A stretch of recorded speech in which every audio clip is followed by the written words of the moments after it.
안녕하십니까. 오늘은 2019년 9월 12일 추석 명절 첫날이네요. 계획들 잘 세우고 있습니까?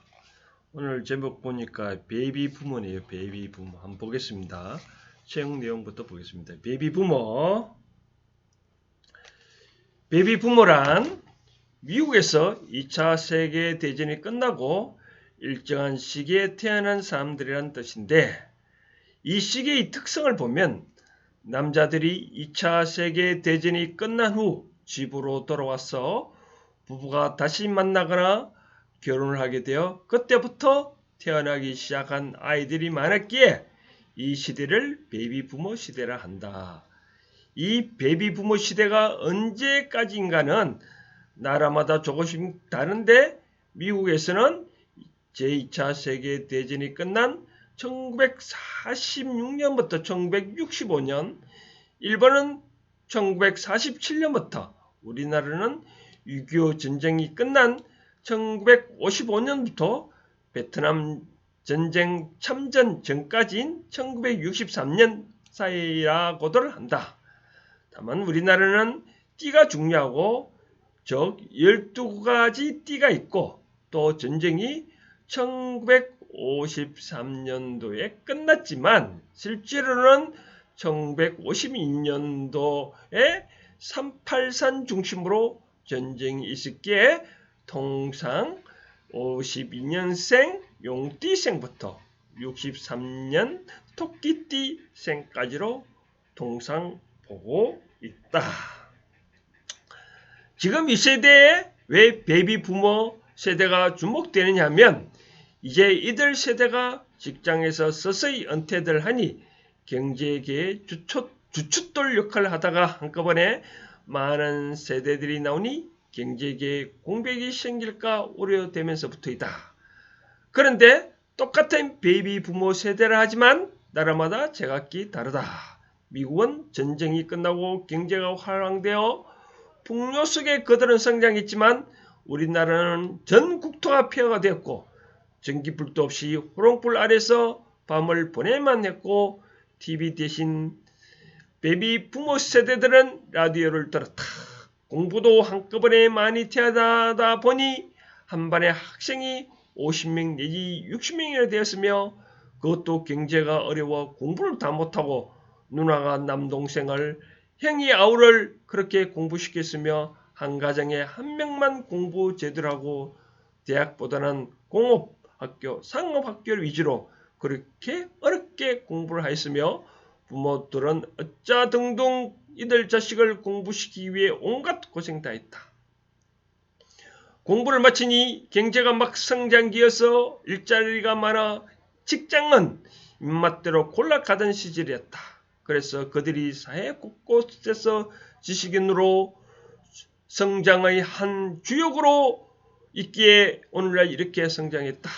그래서 그들 중 대부분은 경제력을 많이 가져 풍요로움을 누리고 현재 있다. 이제 이들은 서서히 은퇴 시기가 되었지만 전과 달리 수명은 100세 시대라 하니 세상은 녹록치만 않다.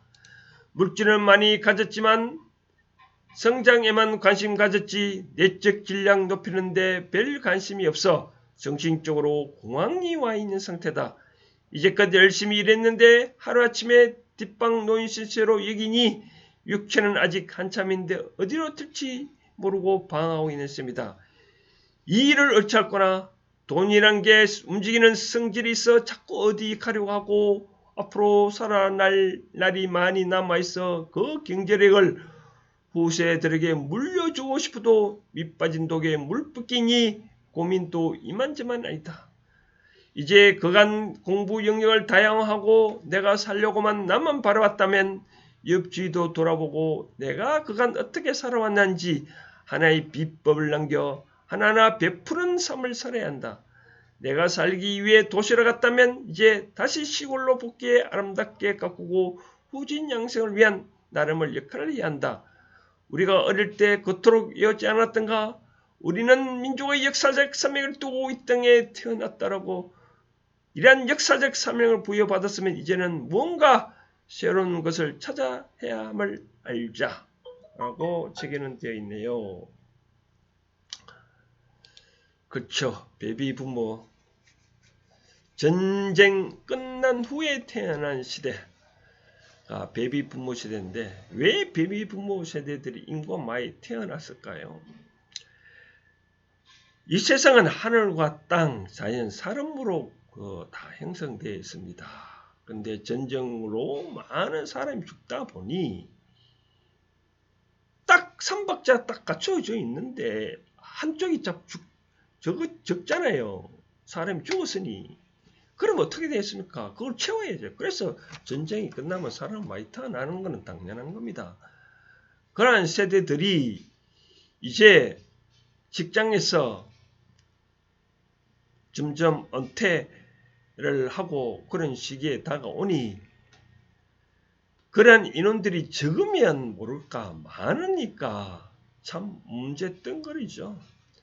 전에 같이 수명이 짧은 시기에 곧 죽을 때는 크게 문제는 또 안 되었죠. 또 인생은 마침 또 수명이 100세 시대를 하니 앞으로 현재까지 갖고 놓은 질량들 참 문제가 이만저만 아닙니다. 그런데 이것을 생각을 한번 해볼까요? 제가 진짜 초등학교 책에도 써놨듯이면 국민학교, 옛날에는 국민학교로 그랬잖아요. 국민학교 다닐 때 보면 아침마다 국민교육 헌장을 많이 외웠잖아요. 우리는 민족의 역사적 사명을 띠고 이 땅에 태어났다 등등 해가지고. 그렇다면 그 국민교육 헌장이 왜 그 당시에 있었으면 물론 뭐 정치가 된 예수였겠지만 그 말들 하나하나가 참 가슴에 와 있는 것 같아요. 저도 뱀이 분보 세대 중에 한 사람이지만 그러면 자 뭐를 할 건가? 그때 받은 우리의 교육 이념에 따라 민족의 얼을 되살려서 역사적 사명을 다해야 되지 않느냐. 그렇게 생각되어집니다. 역사적 사명이라는 것이 무엇이냐?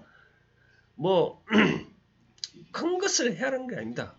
그동안에 우리가 살아왔던 것을 어떻게 인생의 삶은 것들을 잘 정리를 해서 요즘은 SNS 시대니 게임 블로그나 유튜브나 이런 것을 잘 활용해서 하나하나 남긴다면 우리가 그런 말 있지 않습니까?